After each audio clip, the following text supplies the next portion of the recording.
Thanks, mate. Okay, great. So please, welcome to the stage, Kevin O'Reilly, everybody!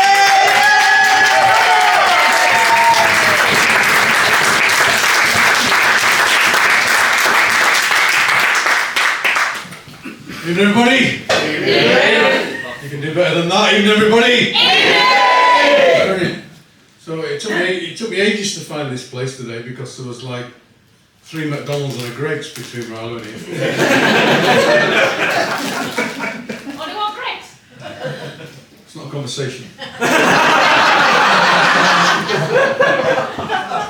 So my brother is a self-appointed dietitian in our family. He said to me the other day, he said, Kevin, you should take it easy on the fried food at your age. You should be eating at least 2.5 kilograms of lettuce per week at your age. Would you realise how many Big Macs that is? Well, it's 36, in case you wonder. A big fan of Guinness, obviously. I also like records and like books. Weirdly, I'm not keen on the Guinness Book of Records. What's your name, sir? Toby. Tony. So I'm going to ask you a question from the Guinness Book of Records, Tony. Are you ready? Cover to cover, good. You should get this straight away then. So nearest kilogram, Tony. The nearest kilogram.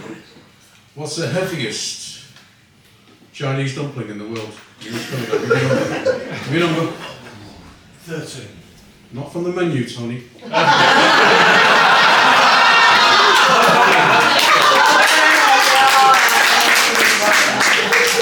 Kilograms, Tony. 27. Not from the menu, Tony. 27. Higher. Kilograms. More or less? Oh, More, isn't it? You better number, Tony. 375. That's closer, Tony. Now, we've got 10 minutes, so I'm just going to keep asking Tony until he gets this right. I'm going to put him eyes in misery, right? It's actually 1,000 kilograms, Tony. Wow. Yeah, it's a 1 ton dumpling.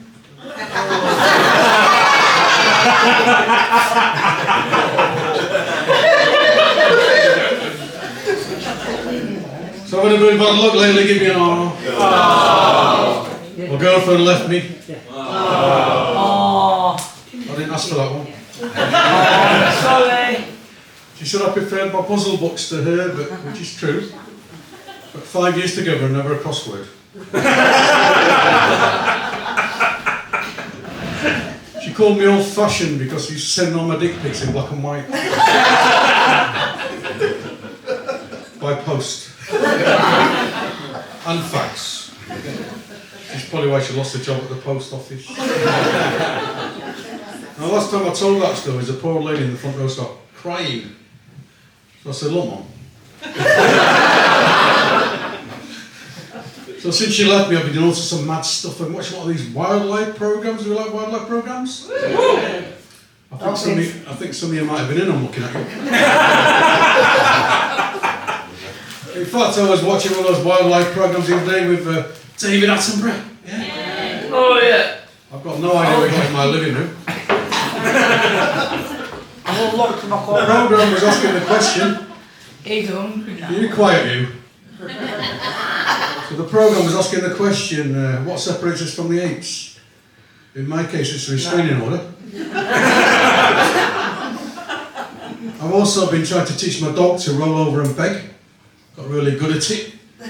He came on with £4.27 the other day. I tried doing archery in the fog. Yeah, missed. Got offered a job as a roofer. Fell through.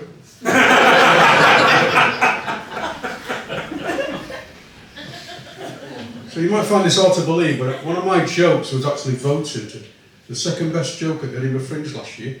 You can see the doubt in your faces. It's true. Now before I tell the joke, does anybody know what the oldest profession is? What is it? No, I was going to say prostitution. It's Spoke on like a true expert.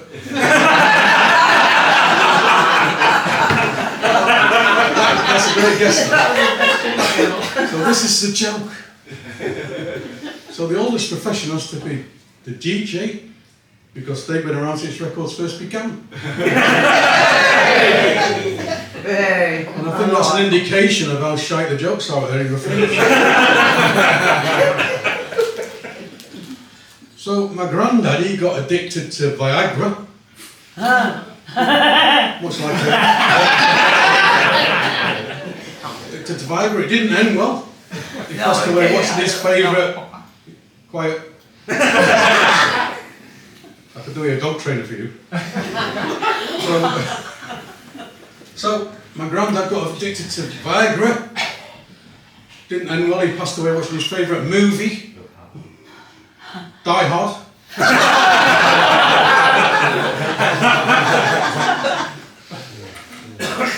So because of the effects of the Viagra, obviously we couldn't get the coffin lid closed. So to put a little glory hole in the top of the lid. I have to admit it's the shittest game of whack-a-mole I've ever had.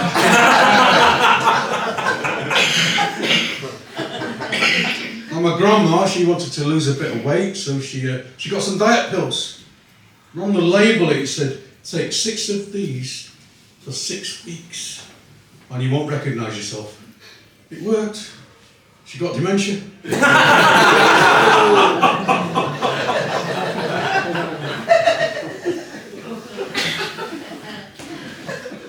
So I went to the doctors.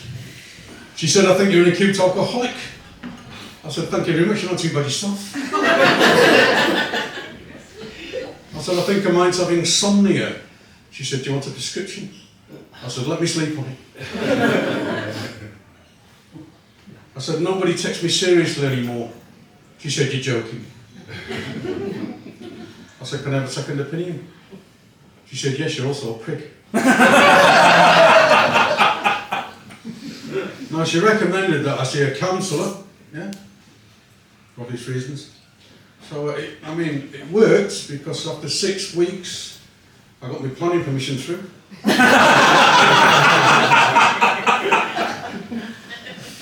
So does anybody like hip-hop in here? No.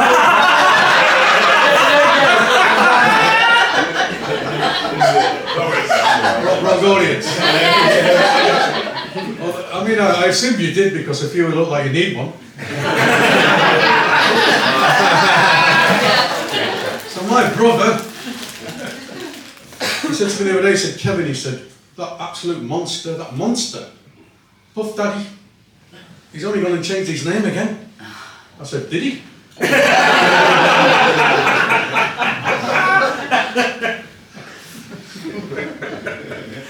And then he said, I bet you I can tell you the name of Kim Kardashian's ex-husband. I said, can you?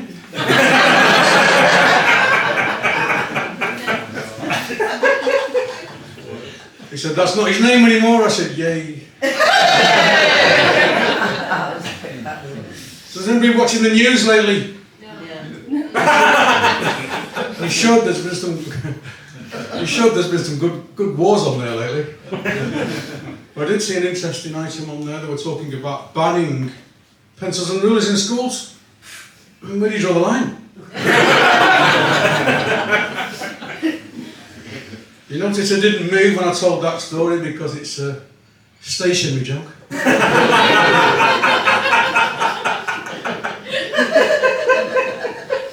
There was also an item on there where we were talking about the Greek government getting upset because we stole their Elgin marble years ago. We managed to calm it all down. We did a trade deal with them, yeah, so that all future imports of Greek cheese will be unfettered. Now we get some weird reviews lately. I think some of you may have written them looking at you. The first one said, this guy is going to be huge. That was from Slimmer's World. The second one said, this guy's off the charts. That's from Diabetes UK. I think my favourite was, this guy's one to watch. That was from the Manchester Metropolitan Police Surveillance Team. Now, a few years ago, before I go, I did write a book. When I started doing comedy last week, I wrote a book. It was called My First Year in Stand-Up Comedy. And after tonight, Eccles, I must tell you that I want to write a follow-up book now. It inspired me. It's going to be called My Last Year in Stand-Up Comedy. Thank you very much.